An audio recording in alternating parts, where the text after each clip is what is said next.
Movie की starting में हम नेट को देखते हैं। उसके साथ में उसकी वाइफ टॉनी भी होती है। नेट एक राइटर होता है और वो अपनी वाइफ के साथ अपने फार्म हाउस जा रहा होता है क्योंकि उसके फादर बहुत ही ज्यादा बीमार हैं, इसलिए अपने फादर को देखने के लिए फार्म हाउस जा रहा है। लंबा सफर तय करने के बाद में वो लोग काफी लेट पहुंचते हैं। घर पहुंचने के बाद नेट अपनी सिस्टर से मिलता है जो कि उसकी छोटी सिस्टर होती है। उसका नाम शैली होता है। नेट को देखकर शैली बहुत ही ज्यादा खुश हो जाती है क्योंकि नेट 20 साल बाद अपने घर वापस आया था। इसके बाद में शैली नेट से बोलती है कि डैड से मॉर्निंग में मिल लेना क्योंकि अभी वो सो रहे हैं। इसके बाद में शैली उन दोनों को रूम दिखाती है। थोड़ी देर बाद देखते हैं नेट जब ड्रॉर खोलता है तो उसमें से एक परफ्यूम मिलता है और वो उसको स्मेल करता है। तभी उसको कैट की याद आने लगती है। अब नेट यहाँ पर आ गया था तो उसे अपना बिताया हुआ वक्त याद आ रहा था। उसकी सिस्टर कैट और उसका ब्रदर कलीफ की उसे याद आने लगती है। नेक्स्ट डे मॉर्निंग में नेट अपने फादर ब्रूस से मिलता है कि बहुत ही ज्यादा बीमार थे क्योंकि उन्हें हार्ट डिजीज था। तभी टॉनी को कैट की तस्वीर मिलती है और वो ब्रूस से पूछते हैं कि ये कौन है।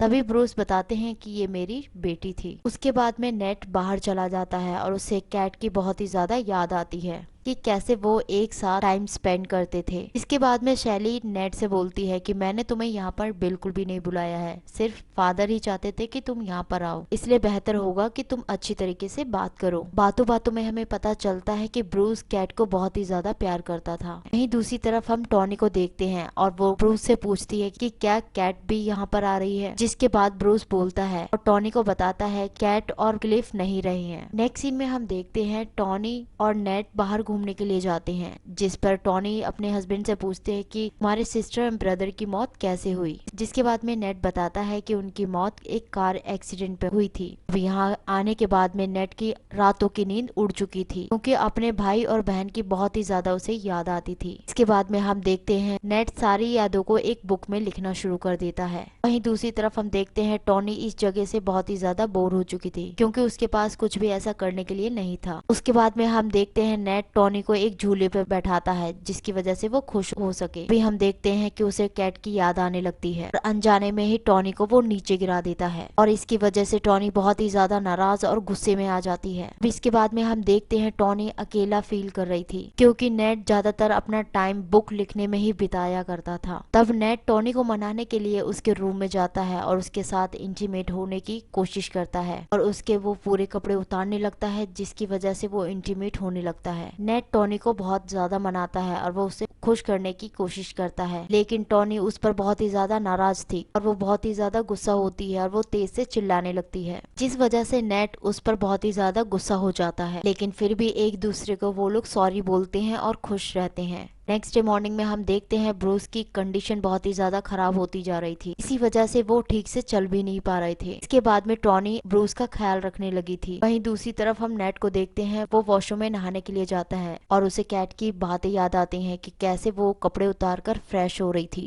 और तभी कैट उस पर बहुत ज्यादा गुस्सा हो गई थी। जब वो बाहर आ गई थी और नेट से बोलती है, वो बहुत ही ज्यादा अकेला फील करती है और अपनी मॉम को भी बहुत ही ज्यादा मिस करती है। ये कहकर वो रोने लगती है, जिसके बाद में नेट उसे बहुत ही ज्यादा सहारा देता है और बोलता है कि तुम टेंशन मत लो, मैं हूँ तुम्हारे साथ। उसी वक्त में हम देखते हैं कि नेट का स्पर्म उसके हाथ में लग जाता है और कैट बहुत ज्यादा गुस्से में आ जाती है। नेक्स्ट सीन में हम देखते हैं कि नेट की बुक टॉनी पढ़ रही है। उसके बाद नेट कुछ कर पाता उससे पहले ही टॉनी को शक हो गया था और उसकी सारी बातें उसने बुक में पढ़ ली थी। इसके बाद में टॉनी नेट पर बहुत ही ज्यादा गुस्सा होती है, दोनों में बहुत ही ज्यादा बहस होने लगती है, जिससे कि नेट टॉनी को एक थप्पड़ मार देता है। टॉनी और भी ज्यादा गुस्से में आ जाती है, कार लेकर वहां से भाग जाती है। अभी नेट उसको रोकने के लिए उसका पीछा करता है, लेकिन टॉनी बिल्कुल भी रुकती नहीं है और वो बहुत ही ज्यादा गुस्से में होती है। तभी हम देखते हैं नेट गुस्से के चक्कर में अपना सर स्टीयरिंग पर मारता है। टॉनी के जाने के बाद में नेट टेंशन की वजह से बहुत ही ज्यादा ड्रिंक करने लगता है। वे नेट को एक रात की बात याद आती है जब उसने बहुत ही ज्यादा ड्रिंक कर रखी थी। तब वो पास के तालाब में स्विमिंग करने के लिए जाता है। अभी उसके पीछे कैट भी आ जाती है और फिर वो नेट के साथ स्विमिंग करने लगती है। तब वो कैट से उस दिन की माफी मांगने लगता है, जिसके बाद में कैट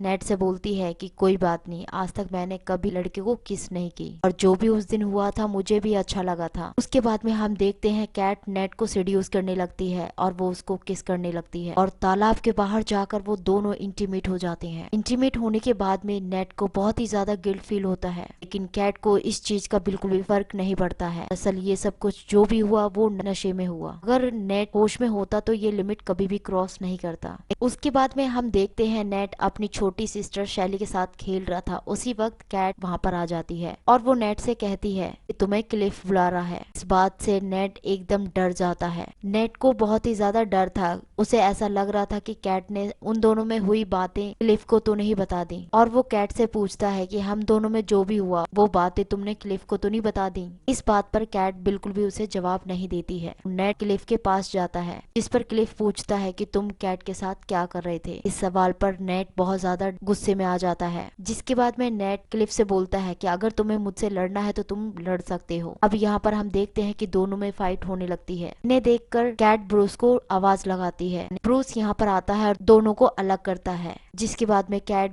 अपने फादर को बोलती है कि सारी गलती नेट की थी। ये सुनकर ब्रूस नेट को पनिशमेंट देता है, और वो ये थी कि कैट को तुम्हें एक क्रिसमस पार्टी में ले जाना है। नेट कैट को पार्टी में ले जाता है। यहाँ पर कैट नेट को अपना प्यार जताती है। वो नेट से कहती है कि चलो कहीं बाहर चलते हैं, मुझे यहाँ पर बिल्कुल भी मजा नहीं आ रहा है। इसके बाद में नेट बोलता है कि नहीं, कहीं नहीं जाना है, चलो हम घर चलते हैं। लेकिन कैट साफ मना कर देती है और वो बोलती है कि मुझे घर नहीं जाना, कहीं और जाना है। यहाँ पर नेट उसके इरादे समझ गया था, इसलिए वो उसे मना कर देता है और नेट एक दूसरी लड़की को किस करने लगता है। इस पर कैट बहुत ही ज्यादा गुस्से में आ जाती है और क्लिफ के साथ घर चली जाती है। यहाँ पर नेट उस लड़की के साथ इंटीमेट हो जाता है और उसके बाद में वो घर के लिए निकलता है। यहाँ पर नेट क्लिफ की कार को देखता है। अभी नेट अपनी कार को रोकता है और क्लिफ के कार के अंदर देखता है, जहाँ पर हम देखते हैं कि कैट की मौत हो चुकी थी। इस इंसिडेंट के बाद नेट बहुत ही ज्यादा टूट जाता है और उसके बाद में हम देखते हैं कि पास ही की फैक्ट्री में क्लिफ की भी मौत हो चुकी थी, जिसने खुदकुशी कर ली थी। जिसके बाद में कैट और क्लिफ की मौत का जिम्मेदार खुद ही समझने लगता है और आज तक नेट को पछतावा है कि उसकी वजह से ही कैट की मौत हुई है। अभी शैली नेट के पास में आती है। वो बोलती है कि कैट ने कहीं तुम दोनों के रिलेशन के बारे में अपने डैड को तो नहीं बता दिया। नेट ऐसे बिहेव करने लगता है कि उन दोनों के बीच में कुछ भी ना हुआ हो, लेकिन शैली बोलती है मुझसे मत छुपाओ, मुझे सब कुछ पता है। शैली को शक था कैट का अफेयर क्लिफ के साथ भी था। नेट बोलता है कि मुझे सब कुछ पता है, ऐसा बिल्कुल भी नहीं था। नेक्स्ट सीन में हम देखते हैं नेट ब्रूस से माफी मांगता है कि उस दिन मैंने कैट का ख्याल नहीं रखा और मेरी वजह से ये सब कुछ हो गया। नेक्स्ट डे मॉर्निंग में पता चलता है कि ब्रूस यानी कि नेट के फादर अब नहीं रहे, जिसके बाद में नेट अपने डैड का फ्यूनरल करता है और वो घर वापस आकर सारी यादों को मिटा देता है जो उसने अपने बुक में लिखी हुई थी, और उसके बाद में वो अपने घर जाने के लिए निकल जाता है। यहाँ पर वो टॉनी को बहुत ही ज्यादा मिस करता है। इस मूवी की सबसे बड़ी मिस्ट्री यही थी कि आखिर उस दिन ऐसा क्या हुआ। ली का मानना था कि कैट और क्लिफ के बीच में अफेयर था, इसी वजह से वो अनुमान लगाती है शायद वो लोग गाड़ी में उस दिन इंटीमेट हो रहे थे, जिस वजह से उनका एक्सीडेंट वहीं पर हो गया। इसमें कैट की मौत हो गई। क्लिफ ने भी फांसी लगा ली। के बीच में कुछ न कुछ तो था ही, जो कि पार्टी से घर आने में इतना ज्यादा टाइम लग गया था। मिलते हैं नेक्स्ट वीडियो में। Thank you for watching.